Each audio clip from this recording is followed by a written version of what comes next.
रिया को मार देगी पल्लवी जोर से तमाचा और घर की चाबी दे देगी प्राची को और अभी लेगा प्रज्ञा से बदला। लेकिन 2 साल पहले की असली सच्चाई आएगी अभी प्रज्ञा के सामने। और एक कुमकुम भाग्य के आने वाले एपिसोड के बारे में एक बहुत बुरी खबर है जिसे सुनकर आप पूरी तरह से हिल जाएंगे। और वो बहुत बुरी खबर क्या होगी ये सब हम आपको बताएंगे इस वीडियो में। और लेकिन इससे पहले यदि आपने हमारे चैनल को सब्सक्राइब नहीं किया तो प्लीज सब्सक्राइब कर ले और बच के बेल आइकन को भी दबा दें। रिया ने होटल से खाना ऑर्डर करने की वजह से और प्राची ने बड़ी मेहनत से अपने घर पर खाना बनाने की वजह से जब आने वाले एपिसोड में प्राची अपना टेस्टी खाना सभी मेहमान के सामने परोस देगी, जिसके बाद पल्लवी रिया से खाना मांगेगी, तब रिया ने खाना नहीं बनाने की वजह से और उसी वक्त घर में सबके सामने होटल से खाना आ जाने की वजह से पल्लवी को काफी ज्यादा गुस्सा आएगा। और गुस्से में पल्लवी रिया को बोलेगी कि मैंने कहा था ना कि तुम दोनों को आज खाना बनाना है। और रिया को गुस्से से कहेगी कि मैंने तो तुम्हें एक शेफ भी दिया था जो तुम्हारी खाना बनाने में मदद करे, लेकिन तुमने उसका भी फायदा नहीं उठाया। और तुमने खाना बनाने की तो दूर की बात, लेकिन तुमने खाना बनाने की कोशिश भी नहीं करी। और काफी गुस्से से पल्लवी कह देगी कि तुम दुनिया की सबसे अच्छी नहीं बल्कि बहुत बुरी बहू हो।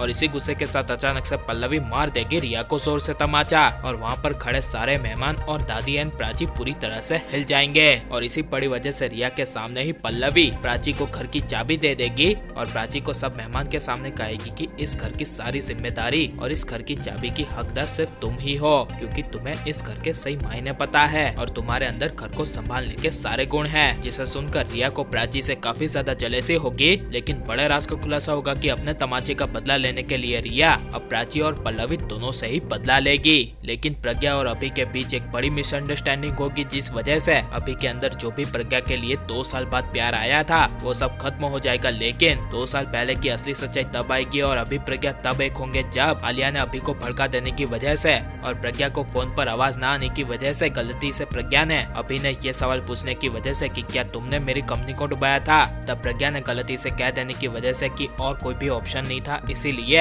अभी काफी गुस्से के साथ अपनी कंपनी डूबने का बदला लेने के लिए फिर से गरीबी से ऊपर आएगा और प्रज्ञा को और उसकी कंपनी को डुबाकर अपना बदला लेने की कोशिश करेगा। लेकिन जब प्रज्ञा तनु के सामने ही अभी को खरीद लेगी, जिसके बाद अभी और प्रज्ञा के बीच बहस होगी, जहाँ पर उस बहस में बड़ा खुलासा होगा कि प्रज्ञा अभी को पूछेगी कि 2 साल पहले आपने मेरा एक्सीडेंट करने की कोशिश क्यों की थी और आप अभी मुझे मुसीबत में नहीं देख सकते, तो तब आप मेरा मरा हुआ चेहरा क्यों देखना चाहते थे। जिसे सुनकर अभी को काफी बड़ा शौक लगेगा और अभी प्रज्ञा को कहेगा कि ये तुम क्या बोल रही हो। जिसे सुनकर प्रज्ञा बोलेगी कि आपने ही मेरा 2 साल पहले एक्सीडेंट किया था और फोन पर आखिरी बार मैंने ही आपसे बात की थी और आपने ही खुद कहा था कि मैंने तुम्हारी गाड़ी का ब्रेक फेल कर दिया है और कहा था कि अब मैं तुम्हारा चेहरा देखूंगा तो सिर्फ मरा हुआ। ये सब सुनकर अभी कहेगा कि मैंने तुम्हारे साथ आखिरी बार बात ही नहीं की क्योंकि मैं हॉस्पिटल चला गया था। जिसे सुनकर प्रज्ञा को एहसास हो जाएगा कि 2 साल पहले जो एक्सीडेंट हुआ था उसमें अभी का हाथ था ही नहीं, इसीलिए हो जाएंगे अभी प्रज्ञा दोनों एक। और रिया को जोर से तमाचा मार के पल्लवी सही करेगी या नहीं, आपकी राय क्या है ये सब हमें कमेंट में जरूर बताएं। और आप प्लीज इस वीडियो को लाइक करो और ज्यादा से शेयर कर दे। अपने हमारे चैनल को सब्सक्राइब नहीं किया तो प्लीज सब्सक्राइब कर ले। मिलते हैं अगले वीडियो में, टेक केयर।